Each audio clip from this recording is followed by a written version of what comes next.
Gecə səhərə işləyən ağır tonajlı yük maşınları, qaldırıcı kranlar və digər texnikalar sakinlərin yuxusuna ərşə çəkib.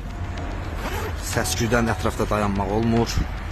Baxın, gördüyünüz kimi hal-hazırda Molud 02. Görüntülər paytaxtın Nəsimi rayonu Cavad xan küçəsi 31 ünvanından da ərazidə yaşayan sakinlər deyirlər ki, həyətlərində inşa olunan yeni, çox mərtəbəli binada səsküy səngimir. Bax, bu dəqiqə biz yaxın məsafədə yaşayırıq. Səhərə kimi bu tikintilər burada biz baxanda dağ massividir. Tikinti tikilib, ancaq indi yenidən nəsə tikməyə səy göstərirlər.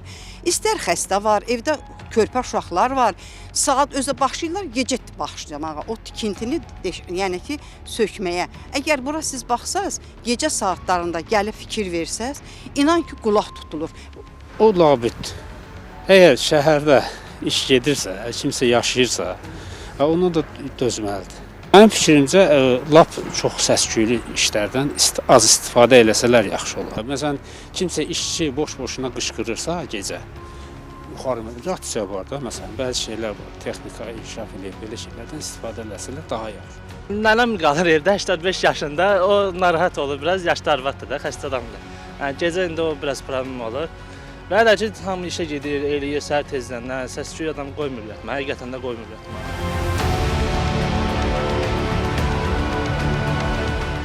Paytaxtın Nəsimi rayonunda inşası davam edən hündür mərtəbəli yeni yaşayış kompleksinin həyətindəyik. Sakinlərin iddiasına görə gördüyünüz bu ərazidə gecədən səhərə qədər işləyən ağır tonajlı yük maşınlarının səsi onların mənzillərinin içindəymiş kimi hiss olunur və gecədən səhərə qədər ərazidə tikinti işlərinin aparılması sakinlərin narahatlığına səbəb olur. Öyrəndik ki, çox mərtəbəli yaşayış kompleksi Garanti İnşaat MTK tərəfindən tikilib və artıq sakinlərin istifadəsinə verilib.